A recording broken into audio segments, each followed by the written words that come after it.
Yeah, so now I'm going to tell you the order of the modes. So the 1 is the Ionian scale, which is the major. And then 2 is, I'm telling you on the G string, right? So that's 3, G, right? Ionian. And 2 is Dorian. And then 3 is Phrygian. So you like 1, 2, and you skip a whole, you know what I mean? Skip a whole fret and you go to 2. Or you go to 3, which is Phrygian, right? And then you only go up half step to the major, which is the Lydian. So that's the 4, right? And then you get to, then you skip a whole fret to the Mixolydian, right? And then, so right there, that's that is that's the D string, right? That's a D note. That's not the D string, it's a D note. So Mixolydian, right? And then you go to this. You skip another whole fret, and then you get to the 6, which is Aeolian, right? And then you go up another whole fret, right? And you got Locrian, right? That's the Locrian. This is kind of like the minor 7. So the 6, and the cool thing about the 6, which is Aeolian, which is another word for natural minor. You know what I mean? So again, so 7, you skip a whole step with Locrian, and then you go back to G, right?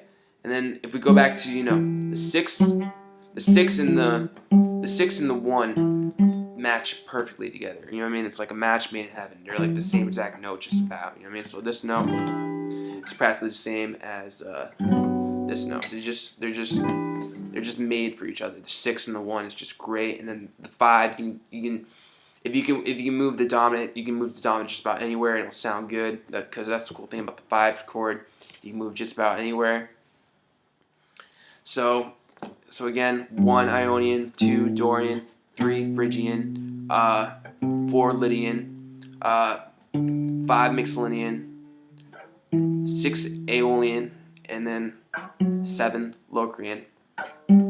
Back to the 1, which is Ionian, which is another word for major. So yeah, so let me show you again on the guitar. 1, skip a whole fret. 2, which is the minor. So 1, 2, and then skip a whole fret. 3, then go up a half step. 4, skip a whole fret. 5, right, dominant. Then skip a whole whole fret. 6, and then skip a whole fret. 7, and then just go up a half step. Back to the 1, 1, 1. All right.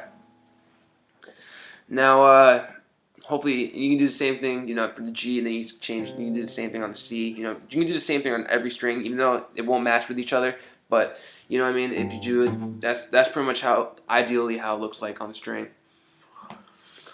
And maybe when you get good, you can you can transfer that one to the next string, which I need to practice that. Believe it or not, that's something that I probably should practice.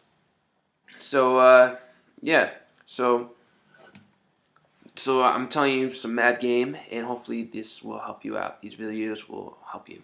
All right, thank you. God bless.